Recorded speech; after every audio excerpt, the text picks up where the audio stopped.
Today we are going to understand a demo on professional IT courses. ಅಂದರೆ like I ಟಿಗೆ ಹೋಗಬೇಕು ಅಂದರೆ ಯಾವ್ಯಾವ ಕೋರ್ಸ್ಗಳನ್ನ ಮಾಡಿಕೊಂಡ್ರೆ ಬೆನಿಫಿಟ್ ಆಗಿರೋದು ಐ ಟಿಗೆ ಎಂಟರ್ ಆಗೋಕ್ಕೆ ಅನ್ನೋ ಥರ.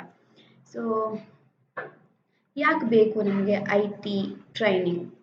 ಯಾಕೆ ಅಂದರೆ ಆಬ್ವಿಯಸ್ಲಿ ಐ ಟಿ ಸೆಕ್ಟರಲ್ಲಿ ಗ್ರೋ ಆಗೋಕ್ಕೆ ಇದು ಲೈಕ್ ಬೋತ್ ಎಂಪ್ಲಾಯೀಸ್ ಆ್ಯಂಡ್ ಎಂಪ್ಲಾಯರ್ಸ್ಗೆ ಪ್ರೊಡಕ್ಟಿವ್ ಆಗಿರುತ್ತೆ.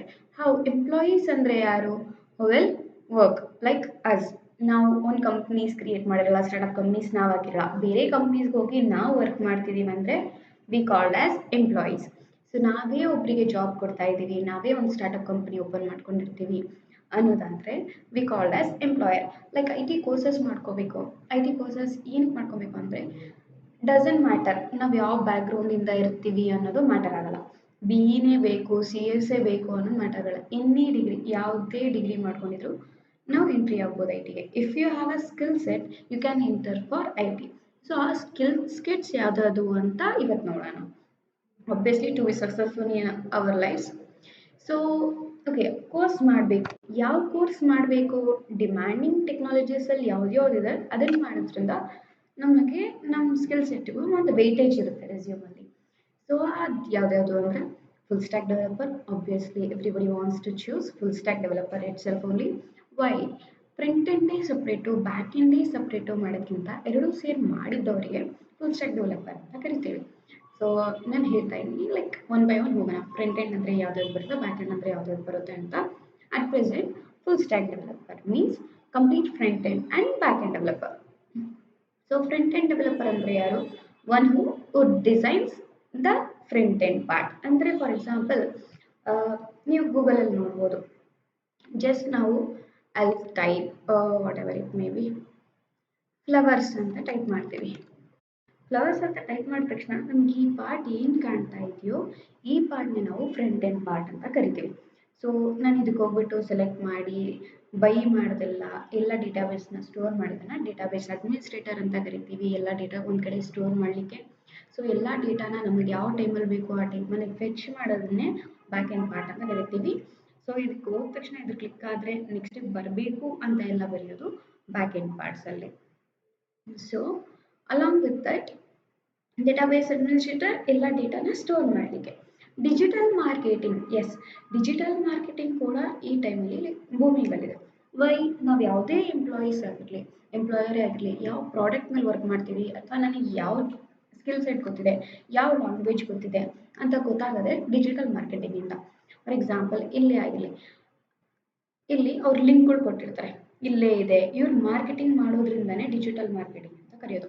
ಸೊ ಈ ಶಾಪಲ್ಲೇ ಇದೆ ಅಂತ ನಮ್ಗೆ ಹೇಗೆ ಗೊತ್ತಾಗುತ್ತೆ? ಅವರು ಡಿಜಿಟಲ್ ಮಾರ್ಕೆಟಿಂಗ್ ಅವರಿಗೆ ಕೊಟ್ಟಿರ್ತಾರೆ. ಸೊ ಆ ಬೇಸಿಸ್ ಮೇಲೆ ಅವ್ರು ನಮಗೆ ಫ್ರೆಶರ್ಸ್ ಲೈಕ್ ಲಿಂಕ್ಸ್ನ ನಿಯರ್ ಬೈ ಎಲ್ಲ ತೋರಿಸ್ತಾರೆ. So these part is called as digital marketing.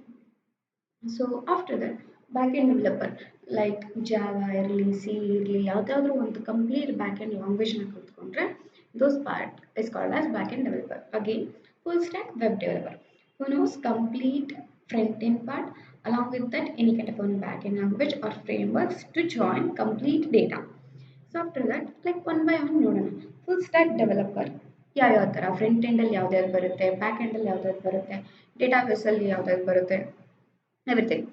So HTML, CSS, JavaScript front ಎಂಡಲ್ಲಿ ಮೇಜರ್ ಪಾರ್ಟ್. ಸೊ HTML ಅಂದರೆ ಏನು? ಇಲ್ಲಿ ಈ ಫ್ಲವರ್ ಬೇಕು ಅಂತ ನಾನು ಹಾಕೊಂಡಿದ್ದೇನೆ. ಆ ಫ್ಲವರ್ ಬೇಕು, ಬಟ್ ಯಾವ ಫಾರ್ಮೆಟಲ್ಲಿ ಬೇಕು ಅಂತ ನನಗೆ ಗೊತ್ತಾಗುತ್ತೆ. ನನಗಿದು ರೌಂಡ್ ಶೇಪಲ್ಲೇ ಬೇಕು, ಬಾಕ್ಸ್ ಶೇಪಲ್ಲೇ ಬೇಕು ಅಂತ ಡಿಸೈನ್ ಮಾಡೋದು CSS. ಈ ಫ್ಲವರ್ನ, ಈ ಫೋಟೋನ, ಇಲ್ಲಿ ಇಮೇಜ್ನ ಹಾಕೋದು HTML. ಡಿಸೈನ್ ಮಾಡೋದು CSS. If I click on this link it should go for next page ಅನ್ನೋ ಥರ ಎಲ್ಲ ಬ್ಯಾಕ್ಗ್ರೌಂಡ್ ವರ್ಕ್ ಮಾಡೋದು JavaScript. ಫಾರ್ ಎಕ್ಸಾಂಪಲ್ ನೀವು ನೋಡಿರ್ಬೋದು, ನಿಮ್ಮ ಅಮೆಝಾನಲ್ಲೇ ನೀವು ಜಸ್ಟ್ ಬಿಲ್ಲಿಂಗ್ ಪಾರ್ಟಿಗೆ ಅಡ್ರೆಸ್ ಹಾಕ್ಬಿಟ್ಟು ಸಬ್ಮಿಟ್ ಕೊಡ, ಆ ಕಂಪ್ಲೀಟ್ ಪಾರ್ಟು ನಿಮಗೆ ಬಿಲ್ಲಿಂಗ್ ಆಪ್ಷನಲ್ಲಿ ಸೇವ್ ಆಗಿರುತ್ತೆ. ಸೊ ಆ ಪಾರ್ಟ್ನ ನಾವು ಜಾವಾಸ್ಕ್ರಿಪ್ಟ್ ಅಂತ ಕರಿತೀವಿ. ಸೊ ಫ್ರಂಟ್ ಎಂಡಲ್ಲಿ ಕೋಡಿಂಗ್ ಲ್ಯಾಂಗ್ವೇಜ್ ಅಂತ ಬರೋದು ಒಂದೇ JavaScript. Along with that Angular or react JS, any one is fine. So I suggest Angular. Why? Every 6 months ಒಂದು ಸಲ ಅಪ್ಡೇಟ್ ಆಗ್ತಾ ಇರುತ್ತೆ ಆಂಗ್ಯುಲರ್. ಸೊ ಆಂಗ್ಯುಲರ್ ಮತ್ತು ರಿಯಾಕ್ಟ್ ಜೇಸ್ ಎರಡು ಫ್ರೇಮ್ ವರ್ಕ್ಸ್. ಏನಕ್ಕೆ ಬೇಕು frameworks? To design in a good manner, like attractive manner ಅನ್ನು ಮಾಡಲಿಕ್ಕೆ. ಸೊ ಫಾರ್ ಎಕ್ಸಾಂಪಲ್ ಯೂಟ್ಯೂಬ್ ನೋಡಿರ್ತೀರಿ ನೀವು, ಎಲ್ಲದಕ್ಕೂ ಸೇಮ್ ಕಂಟೆಂಟ್ ಇರುತ್ತೆ. ಆ ಸೇಮ್ ಕಂಟೆಂಟ್ ಅಂದರೆ ಒಂದು ಕಾಂಪೊನೆಂಟ್ ಕ್ರಿಯೇಟ್ ಮಾಡಿ ಮಲ್ಟಿಪಲ್ ಟೈಮ್ಸ್ನ ಯೂಸ್ ಮಾಡ್ಬೋದು. ಜಸ್ಟ್ ವಿಡಿಯೋ ಒಂದು ಚೇಂಜ್ ಇರುತ್ತೆ. ವಿಡಿಯೋ ಒಂದು ಚೇಂಜ್ ಬಿಟ್ಟರೆ date along with title, timings ಮೂರೂ same. Those are all called as components. ಒಂದು ಕಾಂಪೊನೆಂಟ್ ಕ್ರಿಯೇಟ್ ಮಾಡಿ ಮಲ್ಟಿಪಲ್ ವೇಸಲ್ಲಿ ಯೂಸ್ ಮಾಡ್ಕೋಬೋದು. Along with bootstrap is also called as framework to design like buttons ಆಗಿರಲಿ ಎಲ್ಲನೂ ಈಸಿಯಾಗಿ ಫಿಚ್ ಮಾಡ್ಬೋದು. So coming to back end part, core Java, advance Java, ಹೈಬರ್ನೇಟ್, Spring Boot. Core Java, advance Java ಅಂತ ಬಂದರೆ complete Java ಅಂತಲೇ ಕರಿಬೋದು ಅದನ್ನು. ಸೊ ಜಾವಾ ಲ್ಯಾಂಗ್ವೇಜಸ್ ಅಲ್ಲಿ ಏನೇನು ಕಲ್ತಿರ್ತೀವಿ? How to store and everything, how to write a programs, everything ನಾವು back ಎಂಡಲ್ಲಿ ಕಲಿತೀವಿ.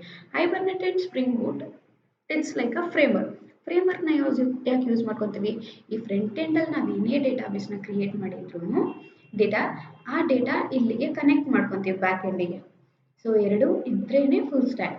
ಸೊ ನೀವು ಚೂಸ್ ಮಾಡ್ಕೋಬೋದು, ಐದರ್ ನೀವು ಜಾವಾಗ ಹೋಗ್ಬೋದು, ಇಲ್ಲ ಪೈಥಾನ್ಗೆ ಹೋಗ್ಬೋದು, ಇಲ್ಲ P H P, C, N number of backend languages ಇದೆ. But we'll choose Java. Why? Syntaxes are very easy to understand. We can go through with scratch. Along with Oracle, MySQL, MongoDB, n number of databases ಇರುತ್ತೆ. Why we use database? Always again, I'll explain. I told you that database administrator ಅಂತ ಹೇಳಿದಾಗ ಒಂದು example ಹೇಳಿದೆ. ಎಲ್ಲ flowers ಒಂದು ಕಡೆ ಬಂದು store ಆಗಿರುತ್ತೆ, ಎಲ್ಲಾನು ಡೇಟಾ. ಮಲ್ಟಿಪಲ್ ಫ್ಲವರ್ಸ್ ಅಂತ ಸರ್ಚ್ ಮಾಡಿದಾಗ ಎಷ್ಟೋ ಫ್ಲವರ್ಸ್ ಬಂದಿರುತ್ತೆ. ಫಾರ್ ಎಕ್ಸಾಂಪಲ್ ಅನಿಮಲ್ಸ್ ಅಂತ ಸರ್ಚ್ ಮಾಡಿದಾಗ ಎಷ್ಟೋ ಅನಿಮಲ್ಸ್ ಬರುತ್ತೆ ಗೂಗಲಲ್ಲಿ. ಆ ಎಲ್ಲ ಫೋಟೋಸನ್ನು ನಾವು ಡೇಟಾಬೇಸಲ್ಲಿ ಹಾಕಿರ್ತೀವಿ, ಫಾರ್ ಎಕ್ಸಾಂಪಲ್ ಹೇಳಬೇಕು ಅಂದರೆ. ಆಯಿತಾ? ಸೊ ಅದಕ್ಕೆ ನಾವು ಐದರ್ ಒರಾಕಲ್, MySQL, MongoDB ಯಾವುದಾದ್ರು ಒಂದು ಚೂಸ್ ಮಾಡ್ಬೋದು. Coming to DevOps is like complete developing, testing ಎಲ್ಲನೂ ಒಂದರಲ್ಲೇ ಕಲಿಯೋದ್ರ.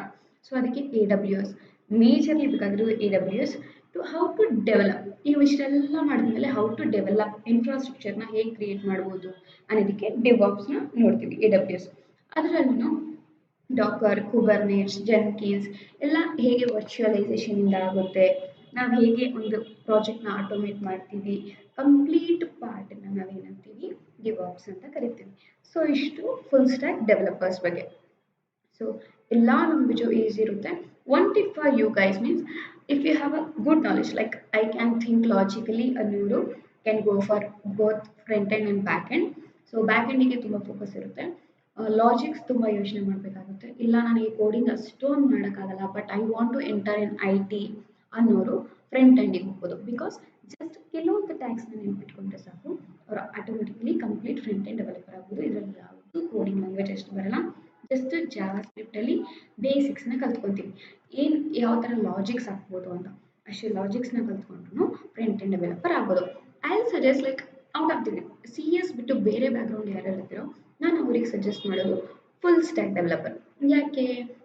ಫಾರ್ ಎಕ್ಸಾಂಪಲ್ ಅವರು ಕೆಲವೊಂದು ಕಲ್ತಿರ್ತಾರೆ, CS ಅವರು ಆಗಲಿ ಯಾರೇ ಆಗಿರಲಿ.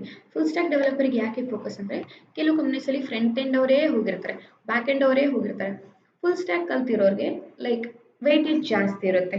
He knows complete front end and back end, he can manage everything ಅನ್ನೋ ಥರ ಇರುತ್ತೆ. ಸೊ ಫುಲ್ ಸ್ಟ್ಯಾಕ್ನ ಸಜೆಸ್ಟ್ ಮಾಡ್ತೀನಿ. ಯಾಕೆ ಕಲಿಬೇಕು? ಟಾಪ್ ರೀಸನ್ಸ್ಗಳು ಹೇಳ್ತೀನಿ. ಸೊ ನಮ್ಮ ಡಿಮ್ಯಾಂಡ್ ನಾವು ಇನ್ಕ್ರೀಸ್ ಆಗ್ತಾ ಹೋಗುತ್ತೆ ಫುಲ್ ಸ್ಟ್ಯಾಕ್ ಕಲ್ತಿರೋರಿಗೆ. ಹ್ಯೂಜ್ ರಿನಾಮಿನೇಷನ್, ಎಷ್ಟೋ ಆಫರ್ಸ್ ಬರ್ತಾ ಇರುತ್ತೆ. ನಮ್ಮ ಗ್ರೋತ್ ಕೂಡ ಜಲ್ದಿ ಆಗುತ್ತೆ. ಈಸಿ ಟು ಲರ್ನ್, ತುಂಬ ಈಸಿ ಇರುತ್ತೆ ಅರ್ಥ ಮಾಡ್ಕೊಳ್ಳಿಕ್ಕೆ. The way we approach you will get very easy part and flexibility ಅರ್ಥ ಆರಾಮಾಗಿ ಆಗುತ್ತೆ. ನಮ್ಮನ್ನ ಹೈಯರ್ ಮಾಡೋ ಚಾನ್ಸಸ್ ಜಾಸ್ತಿ ಇರುತ್ತೆ. We as a full stack developer just front end part ಆಗಿದ್ರೆ ಫ್ರಂಟ್ ಎಂಡ್ ಅವ್ರನ್ನೇ ನೋಡೋದು ಕಮ್ಮಿ, ಬ್ಯಾಕ್ ಎಂಡ್ ಅವ್ರನ್ನೇ ನೋಡೋದು ಕಮ್ಮಿ. ಬಟ್ ಫುಲ್ ಸ್ಟ್ಯಾಕ್ ಮಾಡ್ಕೊಂಡಿದ್ರೆ ಡೆಫಿನೆಟ್ಲಿ ಚೂಸ್ ಮಾಡೇ ಮಾಡ್ತಾರೆ. So after that you can see like salary. Obviously salary matter ಆಗೇ ಆಗುತ್ತೆ. ಸ್ಯಾಲ್ರಿ ಜಾಸ್ತಿ ಲೈಕ್ IT ಕಂಪನೀಸ್ ಇರುತ್ತೆ, but less number of works and high number of pay. So 0 to 2 yearsವರೆಗೂ 6 lakh ಇರುತ್ತೆ, 2 to 4 8 lakhs, 4 to 6 13 lakh package per annum. ಈ ಥರ increase ಆಗ್ತಾ ಹೋಗುತ್ತೆ. So top MNC companies working under Java or full stack developer ಯಾರ್ಯಾರು ಇರ್ತಾರೆ, full stack ಮೇಲೆ ಇಷ್ಟು ಕಂಪ್ನೀಸ್ ವರ್ಕ್ ಮಾಡ್ತಾ ಇರುತ್ತೆ. ಇಷ್ಟೇ ಅಂತ ಅಲ್ಲ, ಟಾಪ್ ಕಂಪನೀಸ್ ಇದು like from startup company to top MNC ಕಂಪ್ನಿವರೆಗೂ ಯೂಸ್ ಮಾಡ್ತಾರೆ ಫುಲ್ ಸ್ಟ್ಯಾಕ್ನ. So That's all about IT. If you have any kind of queries, please comment. Thank you.